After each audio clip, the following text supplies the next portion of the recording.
तो चलिए दोस्तों, अब हम लोग कबड्डी देख लेते हैं। कबड्डी की बात करें तो कबड्डी नेशनल स्पोर्ट्स बांग्लादेश का है, तो इसे आप दिमाग में रखना। कभी कभी एसएससी ऐसे सवाल पूछ देता है जो which is national sports of Bangladesh, तो सही उत्तर होगा कबड्डी। इसके अल्टरनेट नेम की बात करें तो हुतुतु, हाडुडू, चेंगडुगुडू, ये सभी नाम कबड्डी के हैं। फेडरेशन, यहाँ पे हमें दो फेडरेशन देखने को मिलते हैं। कबड्डी फेडरेशन ऑफ इंडिया जो कि 1950 में अस्तित्व में आया, और एक नया फेडरेशन है जो कि इंटरनेशनल कबड्डी फेडरेशन है, जो कि 2004 में अस्तित्व में आया। इसका मुख्यालय राजस्थान में है। टीम्स की बात करें तो 7 मेंबर्स एनी टाइम कोर्ट में होते हैं और 5 सप्लीमेंट्री प्लेयर्स होते हैं, मतलब ये बेंच पे होते हैं यानी कि रिजर्व में होते हैं। तो टोटल एक टीम में 12 खिलाड़ी होते हैं। कोर्ट के डायमेंशन की बात करें तो मेन के लिए 10 मीटर गुने 13 मीटर का कोर्ट होता है, और वुमेन के लिए 8 मीटर गुने 11 मीटर का कोर्ट होता है। कैसा होता है कोर्ट, तो आप यहाँ पे इमेज में देख सकते हैं। बीच में सेंटर लाइन होता है, जैसा कि आप यहाँ पे देख रहे हैं, और एक और लाइन होता है 3 मीटर की दूरी पे और 3.75 मीटर की दूरी पे मेन के लिए, जिसे बॉल क्लाइन कहते हैं। तो कभी भी जो खिलाड़ी रेड मारने के लिए अंदर घुसता है तो उसको ये लाइन क्रॉस करना जरूरी है, बॉल क्लाइन, अदरवाइज वो रेड सही नहीं माना जाएगा। गेम की ड्यूरेशन की बात करते हैं तो इसमें भी वेरिएशन है। पुरुषों का जो गेम होता है वो 40 मिनट का होता है, जो कि दो हाफ्स में डिवाइड होता है, 20 मिनट्स ईच। वुमेन की बात करें तो ये 15 मिनट का दो हाफ यानी कि 30 मिनट्स का गेम होता है। और रेड की जो टाइमिंग होता है, ड्यूरेशन होता है, वो 30 सेकंड का होना चाहिए।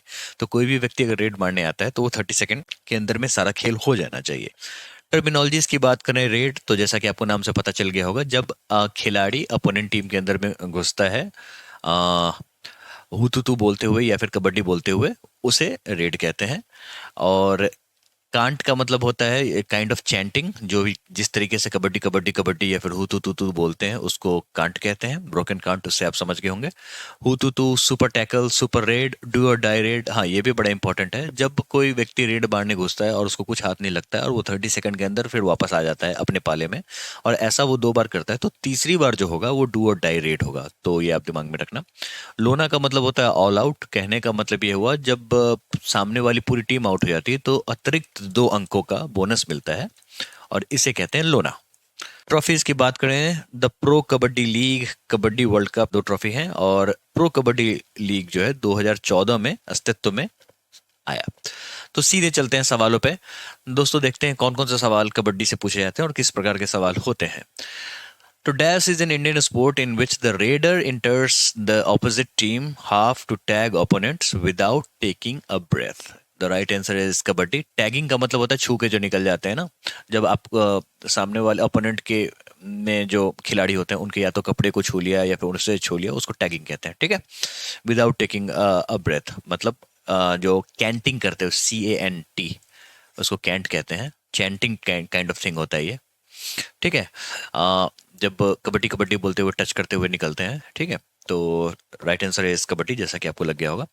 Dash is a popular game in Assam and resembles kabaddi played with a ball. The right answer is Dhop Khel, और इसके बारे में हम लोग डिटेल में पढ़ेंगे जब हम लोग ट्रेडिशनल स्पोर्ट्स को देखेंगे, और इसको हम लोगों ने बहुत ही अच्छे से कवर करा है।